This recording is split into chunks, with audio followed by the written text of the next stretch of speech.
Hello friends, we are back with Women in Art with Mary Cassatt, who was a painter in 1844 to 1926. In the late 19th century, upper-class women in Europe and the United States began to push the boundaries of society's expectations. The new woman, married by choice, was educated and independent and pursued her own passions. Around the same time, a new rebellious art movement called Impressionism began in Paris. While the art world was traditionally very rigid and valued realism above all else, her Impressionists captured fleeting moments in time with blurry brushstrokes and focused on color, movement, and light. And between these two movements was Mary Cassatt. Mary was born near Pittsburgh in 1844. The Cassatts visited Europe to make sure their kids grew up with the culture. But the educational travel worked a little too well. Young Mary fell in love with the art world of Paris. Against her parents' wishes, she enrolled in the Pennsylvania Academy of Fine Arts at age 15. In 1866, Mary moved to Paris to continue her art studies. She loved Paris, but the Franco-Prussian War forced her to return to the United States.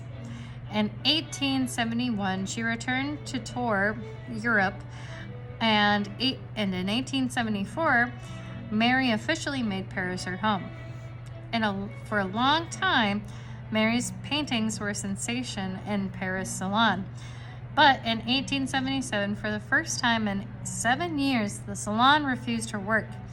The Salon said her brushwork was too loose and too colorful, but her work impressed painter Edgar Degas. He invited her to join an art show, and Mary became a part of the French avant-garde group called the Impressionists. In 1890, she broke away from professionally from Degas.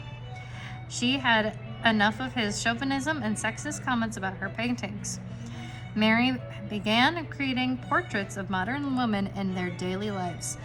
While many of her male colleagues painted women as subjects of male desire, Mary instead showed women with their own domain, free from the male gaze.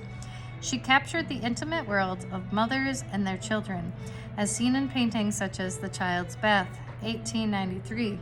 This became her best-known body of work. Sorry about that, guys. Mary spent her life traveling the world, painting and mentoring young artists. In 1914, she lost her eyesight and was forced to stop working.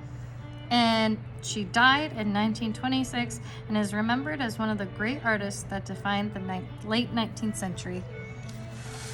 The great American Impressionists of the 20th century created artwork about the intimate world of mothers and children, supported women's suffrage, and this is her quote, "Women should be someone, not something."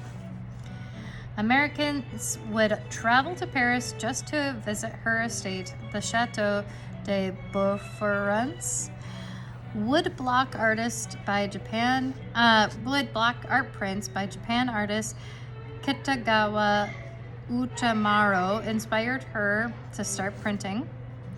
Votes for Women organized art shows and benefits to raise money for women's suffrage. As an famous American in Paris, she introduced Parisian artists she was introduced by a Parisian artist such as Degas and Monet to U.S. galleries, and visited Egypt and was overwhelmed by the beauty of the ancient walls paintings, declaring herself crushed by the strength of this art. And I hope you all learned something. Bye, friends.